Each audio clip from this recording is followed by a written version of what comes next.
જય Shri good morning, જય સંવિધાન। સવારની પોરમાં લાઈ થવા માટે એક મહત્વનું કારણ છે કે એક ન્યૂઝ જોયા તો તે બાબતે આપણે ચર્ચા કરી લઈએ। ધોરણ 12 પછી જે પણ ઓબી સમાજના વિદ્યાર્થીઓની કોઈ પણ કોલેજમાં ઓનલાઈન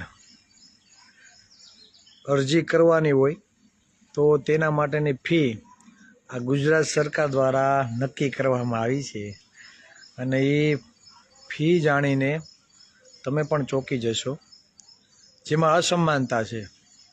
બંધારણ એવું કહે છે કે કોઈને અન્યાય ના થવો જોઈએ, બધા સમાન, પણ જ્યારે આ ફી નક્કી કરવામાં આવી કે ધોરણ 12 પછી કોઈને પણ કોઈ બી કોલેજમાં એડમિશન લેવું હોય તો ઓનલાઈન ફી, જેમાં ઓબીસી માટે 300 રૂપિયા અને ઈડબ્લ્યુએસ માટે 150 રૂપિયા, આ સમાનતા છે। ઈડબ્લ્યુએસની 150 કરવામાં આવી એનો કાંઈ આપણે વાંધો વચકો નથી, 100 કરી દો, અમને કંઈ વાંધો નથી, પણ અમારે 300 કેમ ભાઈ? હે, શું ખરેખર ઈડબ્લ્યુએસમાં આવતા લોકો જાતિવાદનો ભોગ બને છે ખરા? આ ખાલી વિચારજો।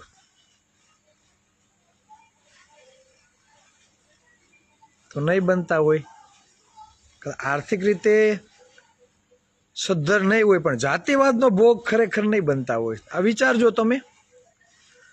અને આરક્ષણનો મૂળ હેતુ સામાજિક અને શૈક્ષણિક રીતે જે પછાત રહ્યા છે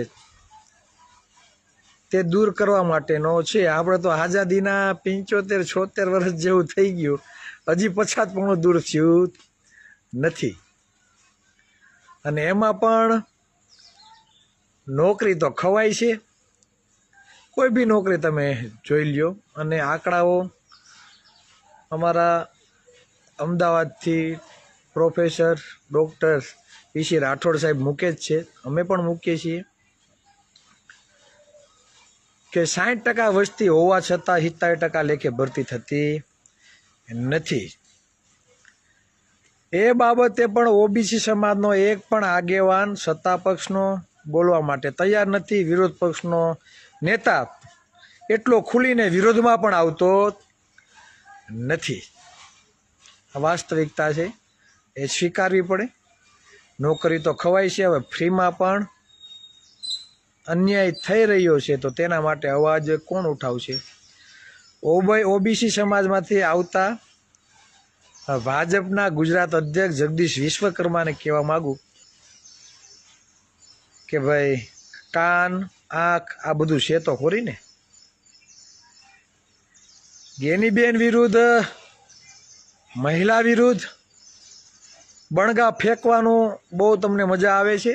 આ ઓબી સમાજના વિદ્યાર્થીઓને જે અન્યાય થાય છે તેના વિશે પણ 2 શબ્દ બોલજો, કે પછી તમારા મોવડી મંડળ, તમારી ઉપર જે બેઠેલા તમારા જે શેઠ છે, તમારા જે માલિક છે, તેની સામે તમે અવાજ નહીં ઉઠાવી શકો। ગુલામ ક્યારેય પોતાના માલિક સામે અવાજ ઉઠાવી શકે નહીં। આ વાત ઓબીસી સમાજના દરેક વ્યક્તિને, આહિર, ભરવાડ, રબારી, મિસ્ત્રી, હુઈ, હુતાર, કોળી, ઠાકોર, કોળી, પટેલ, સથવારા, પ્રજાપતિ, ચૌધરી, ઓબી સમાજની 146 જ્ઞાતિઓ છે, તે બધાએ આ મગજમાં ઉતારી લેવાની જરૂર છે કે ગુલામ ક્યારેય પોતાના માલિક સામે અવાજ ઉઠાવી શકે નહીં। એટલે જ્યારે તમારી નોકરીઓ ખવાય છે, જ્યારે આ ફી બાબતે અન્યાય થાય છે, ઓબીસીનું કટઓફ ઊંચું જાય છે, આ એક પણ બાબતે આ ગુલામો ક્યારે અવાજ ઉઠાવી શકશે નહીં, કેમ કે એને પ્રોટોકોલ નડે, એની ટિકિટ કપાય, એને ખાતું સારું ના આપે, તેનું રાજકીય કારકિર્દી ખતમ કરી નાખીએ, તેણે જે પૈસા ભેગા કર્યા હોય ને 2 નંબરના, એમાં ભાજપ સરકારના અમુક લોકો મીટ ડઝન નાખીને બેઠા હોય કે ક્યારે આ પોતાના સમાજ માટે અવાજ ઉઠાવે ને આને ફિટ કરી દે, જેલમાં ધકેલી દે. આ રીતે બધાની પૂંછડી ડબ્બામાં દબાયેલી છે, એટલે કોઈ અવાજ ઉઠાવશે નહીં. પણ અમે તો આઝાદ છીએ અને આઝાદ રહેવાના છીએ.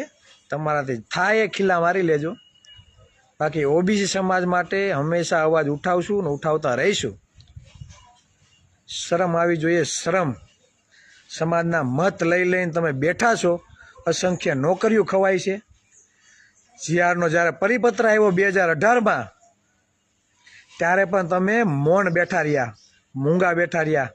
ઓબીસી એસસી એસટી સમાજની દીકરીઓ 72 દિવસ લઈ ગાંધીનગર ઉપર ધરણા કર્યા હતા. અમે ભૂલ્યા નથી, કદાચ તમે ભૂલી ગયા છો. આ પરિપત્રો બને છે તો તમે હું વિધાનસભામાં મંજીરા વગાડવા જાઓ છો? શરમ આવી જોઈએ, શરમ. છેવાડાના વ્યક્તિને ખબર નથી કે એની સાથે શું અન્યાય થાય છે ને, બાળકોની નોકરીઓ કઈ રીતે ખવાય છે, શિક્ષણ આરોગ્ય નથી મળતું. MBBSમાં જવું હોય અત્યારે 1 કરોડ રૂપિયો જોઈએ, કોની પાસે છે? અવસર તો મળતો નથી સરકાર દ્વારા, અને ઉપરથી પાછા આવા ગતકડા. હજી કહું છું, જોઈ લેજો, જેટલી પણ મહાનગરપાલિકા, નગરપાલિકામાં સૌથી વધારે કબજો કોનો છે? આ જ લોકો પ્રાઇવેટ કંપની બનાવીને બેઠા છે અને પોતાના ચોક્કસ સમુદાય માટે પૈસા વાપરીને વિકાસ કરે. એમને અવસર મળે ને તમારા બાળકોનું શું? મૌખિક ઇન્ટરવ્યુમાં અન્યાય થાય, બરોબર આવતા રહે, સકડો રિક્ષા કીકો આપવા મળશે, કોકના ભાગ્યા રાખવા મળશે, 10, 15, 20 હજારમાં ક્યાંક પ્રાઇવેટમાં નોકરી કરશે. એટલે ઓબીસી સમાજના પરિવારો આ માટે પોતાના બાળકોને ઉછેર કરે છે, પોતાના બાળકોને શિક્ષણ આપે છે. આ દિવસો જોવા માટે તમે કરો છો. જાગૃત થાવ, પોતાના મતની કિંમત સમજો. તમારા ગામમાં 2-5 હશે વસેટિયા જે તમારા મતોનો સોદો કરતા હશે, પણ ક્યારે પણ તમને જે અન્યાય થાય છે, મૂળભૂત સમસ્યા માટે ક્યારે અવાજ ઉઠાવ્યો છે ખરા? તો કે નહીં. એટલે આ વાસ્તવિકતા છે, અને આ જ બાબત તમારી સમક્ષ લાવવા માટે આજે સવારની પોરમાં હું લાઈવ થયો છું. એટલે વાત સાચી લાગતી હોય તો અન્ય લોકો સુધી પહોંચાડજો, ખાસ કરીને જગદીશ વિશ્વકર્મા સુધી, બરાબર ને? કેમ કે એને બફાટ કરવાનો બહુ શોખ છે, એટલે જે બફાટ કર્યો છે તેના જવાબ સ્વરૂપે આ એક વિડીયો પણ તમે મોકલી આવજો. અને જેને ગુલામીનો અહેસાસ કરાવવો હોય તો એવા ઓબીસીના નેતાઓને પણ મોકલજો કે તમે વાસ્તવિક રીતે તમે પાર્ટીઓના ગુલામ છો. એટલે તમે સમાજ માટે કોઈ પણ જાતનો અવાજ ઉઠાવી શકશો નહીં, બરાબર? કેમ કે તમારી પૂંછડી બધાની દબાયેલી છે અને ગળામાં પાર્ટીનો પટ્ટો છે, બરાબર? શેનો પટ્ટો છે એ મારે તમને કહેવાની જરૂર નથી. બસ વધારે વાત નહીં કહેતા. જય સંવિધાન, જય ભારત. ફરી મળીશું.